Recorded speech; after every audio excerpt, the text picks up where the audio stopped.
waxaan maanta aad ugu mahad celinayaa walaalahay bahda hal abuurka haweenka iyo qaranka iyo ururka gurmad oo iyagu si wanaagsan u shaqeynaya wiigii ugu dambeeyay dhan si ay inoogu abaabulaan ay inoogu suurto galiyaan si wanaagsan inoogu dhaco xafladan quruxda badan ee maanta madashana joogna kolley in badan waa la iga sheekeeyay waanan hubaa inaad caawa magacayga ka daasheen ku noqon maayo waxbana ka odhan maayo intaas waxaan u soo kacay si aan horta marka koowaad aan ku furan doonaa idiin baro kulliyadii aan ka soo baxay ee nutritionka waxaan ii sheegi doonaa nutritionku muxuu yahay waxaan caawa halkan u taaganahay si aan xaqooda u soo dhiciyo boqolaal ardaya oo walaalahaya oo ka baxay kulliyadan aan anigu ka baxay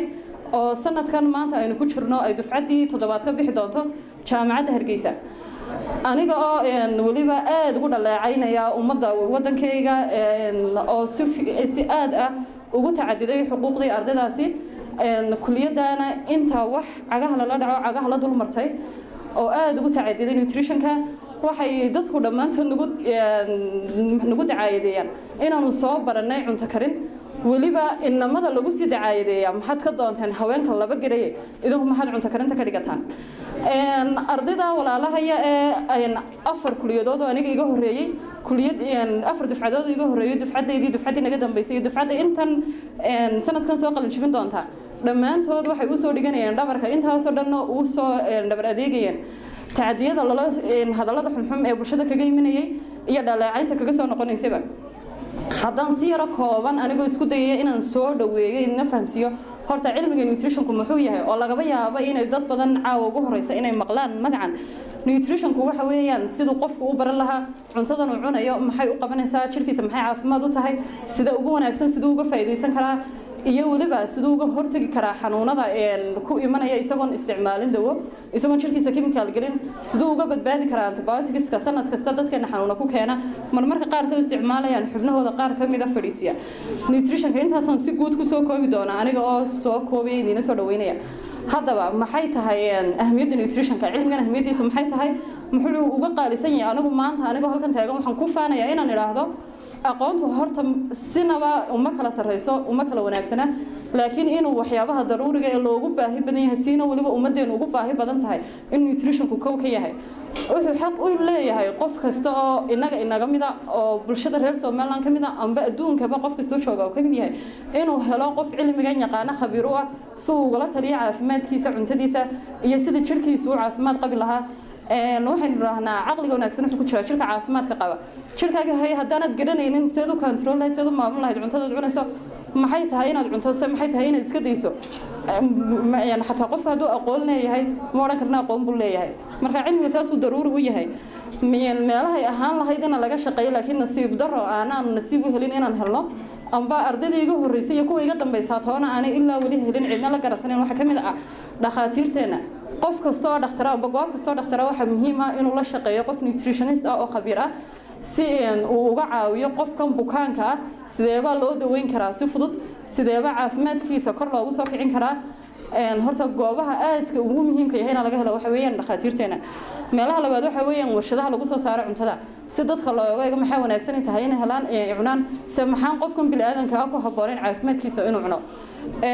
meelaha kale tahay in laga helo waxa weeyaan xanaanooyinka caruurta yaryar iskuulada intaas oo dhan waxa weeyaan inuu qof khabiir nutrition oo cilmigan garanaya laga helo haddaba nutritionku saasuu muhiim uga yahay laakiin waxaan aad uga xumahay inaanay bulshadaydu helin kana faa'iideysan boqolaalka arday ee maskaxood ee wadanka jooga cilmiganna aqoonta u leh haddaan in yar ku soo noqdo saliidan markii ugu horeysay ee aan sameeyey soona saaray formuladan waxay ahayd sanadkan imika sii dhamaanay sanadkii imika dhamaaday bishiisii shanaad maalintii aan sameynayay umaan sameynin inaan iibuway horta weligay maan ka fikirin inaan wax iibiyo manaan ogeyn inay igu jirto naf qanacsato horena nafteeda saas umaan arkin waxaan ka fikirayay inay aniga timahaygu helaan wax ii nafaqeeya dadkuna waxay ku soo koobanaan carab tiraahdaa الحاجة هي أم الاختراعات حاجة يا باهيدا يا ضدك وحبرت معنا سومالي قالوا لي تشرب نقول نشري هذا أنت هلي بكدرجة يوم عليك استيدن هوريا لا بريس كمان تري دي سكرية وإحنا هلي وإحنا أبور ما يسان وحنا الله إيمان ما يسان هربنا قاعد ما يسان ويا باهي باسمه دسوا أركن مرة أنا باهي بايجو كنتين سديدا سمايا أنا جا أوبهنا anigu markaan samaystay bil baan isticmaalay bisha markaan isticmaalayay ayaan isku dayoon is yiraahday faduulnimada iyadoo iga ahayd oo cilmi baadhis oo markuu sii galayay maxaa timeeyo kalena ugu tijaabin weyday si loo eego in igagana saas oo kale ugu fiicnaato ay dadku soo mahadiyaan iyo in kale iyo waxyaabaha ka soo bixi doona bishii lixaad kowdeedii ayaan waxaan u qaybiyay 10 xabo kamid ah saliidan 10 hablood oo asxaabtayda ah iyo faamigayga laba hablood wax isticmaalayeen laba hablood 10 ka hablood labadii bilood kadib igaga igu dhiirigeliyay inaan sii wado oo igaga timid waxay igaga yimid dhiirigelin inaan sii wado oo iibiyana igaga igu talageliyay si ay iiga iibsadaan maalintaas ayay igu dhalatay haddaba saliida inaan iibiyo bishii 8aad kowdeedii ayaan bilaabay si toos ah inaan ugu soo publish gareeyo meelaha dadku isticmaalaan sida Facebook oo aan sheegay inaan saliidan iibin doono bishii 8aad markii aan saasiri maalintii ugu horreysay waxaan sameeyay 20 xabo oo tijaabo niga ahayd bal eeg inay noqoto wax soconaysa oo wax kale noqoto maalin jimca anigoo ardayda waqtina aan haynin ayaan maalin jimca gelinkii dambe gurigan ku dhex iibinaya alxamdulillaah rabbil caalamiin kaliya si wanaagsan uma iibin 20 xabadood laakiin isla meesha aan joogay 15 dalabo cusub baan helay sidii baan ku waday muddo 2 bilood gudahood inaan week kasta maalinta weekend-ka weeku sii dhamaanayo aan guriga ku dhex iibiyo 2 bilood kadib waxay iga dhamaaday kullu qofku si kastoo asxaabadii si kastoo dad isku yaqaanaan dadku way kooban yihiin intii igu xidhnayd asxaabtaydii iyo intii ga iibsanaysay iyo intii ay fariintaydu gaadhayba 2 bilood gudahood bay dadkii dhamaadeen dee qofkii xabadiisa hore haystana qasab maahan uu kasta kugu soo noqdo si uu kaaga iibsado 2 bilood kadib markii ay dhamaadeen waxa soo istaagtay meel aan gaarsiin karo maan u haynin awood dhaqaalisan xaysiisay u gaadhanba meherad aan u sameeyo dadka dhan ugu soo hagaag karaan labada bilood dadkii ogaa maalintii wiiga dhamaan sameeyay ee aan ciidan ka iibiye garan waayay taali hadal kasta xumo qof soo gaari kara wax wada uu igaga soo noqday qof kasta wuxuu igu lahaa yaad ka aaminaya inaad inta saliid samaysaa aad leedahay saliid ma sameeyay ka aaminayo ka iibsanaya waxaan iska daa dad badan baa igula taliyay laakiin alxamdulillaah rabbil caalamiin ismaan dhiibin laba bilood kadib waxay ahayd 27 bishii 11aad marka jaamacadda Hargeysa la iga yeeray wiigii hal abuurka ganacsiga adduunka oo ay igu soo dhiirigelisay kulliyadaydii aan ka soo baxay igaguna ii hiiliyay inaan soo present gareeyo aan saliidan keeno madashii maalinta wixii ka dambeeyay waxaan aad ugu mahad celinayaa bahda saxaafadda oo igagu ku dhiirada waliba dhalinyarta oo aad ii qacan qabatay inay iyagu sii xaysiiyaan iyo in dadka sii gaarsiiyaan oo kamid yahay walaalkii Xamse Sulbo maanta halkan jooga isagu lahaana sameeyay fiidiyoogii aad wada daawateen oo gaaray in ka badan 35,000 oo qof fiidiyoga wixii ka dambeeyay marka alxamdulillaah rabbil caalamiin si fiican bay u socotaa waxaan geeyay goobo fara badan oo laga iibsado ay kamid yihiin meerada suuqa ku yaala iyo walaalkay Saami online oo isagu si fiican ii caawiyay si uu u gaarsiiyo goobo badan qof kasta doonaya inay service badan ku sameeyo online imikadan maanta isaga shirkadiisii oo dhan ay noogu shaqeynayaan halkan banaanka idinkana iibin doonaan cid u baahan haddaba haddaan intaa kaga yimaado saliida processkii aan ku soo bilaabay ilaa imka u socoto horta maxaad waxay isweydiintu tahay maxaan kaarood ku doortay kaaroodku muxuu yahay sidee baan ku gartay inuu kaaroodku timaha u wanaagsan yahay kaaroodka ilaa laga soo bilaabo qarniyadii ay aqoonta wateen dadka muslimiinta ah ee Egyptianisku kaaroodka waxa loo isticmaali jiray waxyaabo badan oo caafimaadka kamid ah kaaroodku inagu haddaan Soomaalinahay waxaan naqaanaa qofka indhihiisu daciifka yihiin xataa santan weligeed waxba dhigan way ku sheegaysaa inuu indhaha u fiican yahay aragtidana kor u qaado laakiin kaaroodku wuxuu dejiyaa macaanka wuxuu u wanaagsan yahay wadnaha cilmi baadhisidii ugu dambeeyay ilaa imka 2015 ilaa imka kuwa imka la wado waxay xaqiijiyeen inuu ka hortag u yahay kansariska ku dhaca meelo kala duwan oo fara badan inuu ilaa 3 nooc oo kansar ah inta imka la og yahay uu ka yahay ka hortag wuxuu kale qofka siiyaa energy aad u badan oo qofka subaxii hal kaaro cabba caadaystana wuxuu iska ogaan doonaa bil gudaheed waxa jirkiisa iska bedelay haddaba kaaroodku jirka iyo timaha muxuu u qabtaa jirka wuxuu qofka ka caawiyaa inuu skinkiisu ahaado skin qurux badan dhalaalaya oo caafimaad qabana timaha waxay ka saaraa kaaroodka amba saliidiisuba xataa haddii isagoo la radqay si maska loo marsado waxay ka caawiyaan in qofka ka ba'aan aflaaqada inuu ka ba'o jajabka inuu ka ba'o xataa tuxalka marka qaar daw ka yahay timaha wuxuu siiyaa dhalaal madow oo qurux badan waanu bixiyaa saas darteed baan ugu dhiiriday inaan kaaroodka isticmaalo oo aan ka doorbiday waxyaabo badan oo saliida laga miiri karo imikana dalkeena lagu hayo amba dibadaba la inooga keeno haddaba saliiddu waxay ka maran tahay dhammaan waxyaabaha chemicalska aan marka horeba ka cararay caadi ahaan bahdayda science-ka markaan nahay waxaan isku daynaa in nolosha loo celiyo sidii dabiiciga ahayd inta laga maarmi karayna laga maarmo waxyaabaha chemicals ma laha cadarada wax jajabiye ma laha waxyaabahaas oo dhan bay ka maran tahay macaamiisha imika ku xidhan anigoo markasta hablaha dacaayadeeya waxaan idhaahdaa inamada ayaa idinka suuq badan inamadana naftooda in badan u soo jeeda haddaba inamada waxa igaga soo noqda igagaana markhaati ka noqday inay saliiddu timaha bixinayso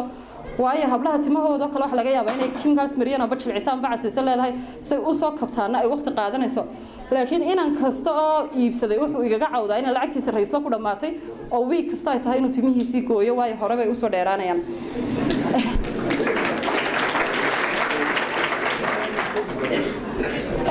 intaas haddaan kaga soo noqdo hordhaca waxaan aad uga faa'iideysanayaa fursadeenan dahabiga maanta aniga oo boqolaal walaalaha iyo dhalinyaro ah hortaagan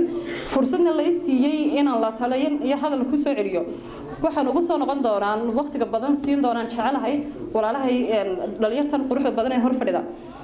horta markay dadka kale bilaadankiina la hadlayaan dadka waaweyn la talinayaan waxay nagu yiraahdaan hays dhiibinahan iyo tabinna waxaan ha sameynina wadankeena nimca fadhida waa runa nimca fadhida laakiin se wuxuu leeyihiin waxba uma fududa igaguna may arkin inagu san ognahayna uma oga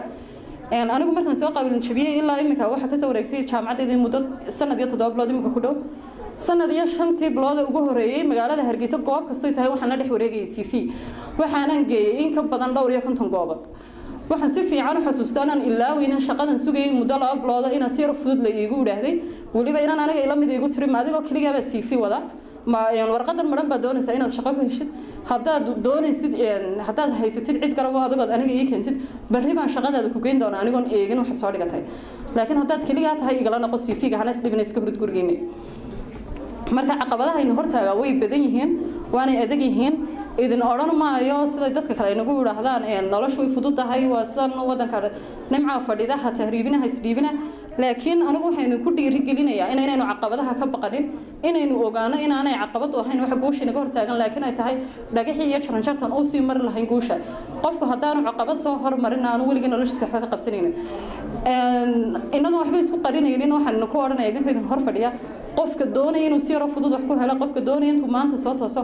inuu bari toole marka soo qalin jabsid shaqo wanaagsan aad heshid adduunkan kii adiga lagugu talagalay maaha planetkaagi maaha orodoo planetyada Mars meelaha ku dago meel kale oo dhulka hayn iska tag haddaad doonaysid wax fudud laakiin waxaan kula talinayaa inaad soo dhabar adeegtaan inaad jab kasta u soo martaan si aad bari toole ugu raaxaysataan insha Allah midhaha guusha dhalinyarta kumanaanka maalin kasta soo hambaliyaysa aad baan ugu mahad celinaya laakiin waxaan leeyahay wali dariiqi guusha ma gaarin oo mana dhawi maanta baan dariiqi xagga bilaga ka soo baleynaya mana halkan u soo kicinsaan u raahdo aqoonyahan baan hay waayo wali aqoonta waxaan ka ahay ardayad imku baan jidka loo mar lahaa waxbarasho soo gaaray degree baan soo qaatay jaamacad baan ka soo baxayna ma aha aqoon aan ku faarno wali waxaan kula talin lahaa inaan nafteena dhisno aad wax u barano waayo intuu qofku aqoon isagu leeyahay uu hadhow toolo isku qabtaa aqoonta markaynu baranayna aynu iyada ka hormarina waxaan doonaynaa amba lacag ha ahaato amba magac ha ahaato aqoontu iyadu hay nagala qaalisnaato aynu isku dayna cilmi intaynu guran karaynaba inaynu ka daalin oo aynu aqoonta sii wadno marka dhalinyarta waxaan leeyahay hays dhiibina aad baan ugu hanweynahay dhalinyarta jaamacadaheena ka soo baxaysa aniga og waxaynu soo baranaa aniga og jaamacadaha Soomaaliland in imika meelaha ugu wanaagsan marayaan waxbarasho adduunkana la tartami karnaa waayo maanta haddaan helino wax kasta inuu doonayno inaynu barano inaynu online ku baran karno marka qofku isagu halku isdhigun buu maanta taagan yahay laakiin cidna ma eedayn karo ma oran karo maanta waxbarashan waayay igu filan oo aan barto ma oran karo cid baa i xabratay waayo dad waxaynu nahay wadaan inta soo iga mas'uulka ah naftooda marka waxaan aad ugu la talin lahaa dhalinyarta la midka ah inaan wax barto aad iga raali ahaada aniga oo soo dheereeyay hadalka idinku dheereeyay iyada waqti bindamana tahay intaasaan ku soo gabagabeyn doona hadalkaygii aad bad mahadsantiin walaalaha ay soo sharfay idinkuna aad ii garataan inaan maanta u qalmin inaan hortiina soo istaago dhageysataan aad baan waqtigeena idinka mahad celinaya madaxda dhalinyarta hor fadhida dhamaantiin assalaamu calaykum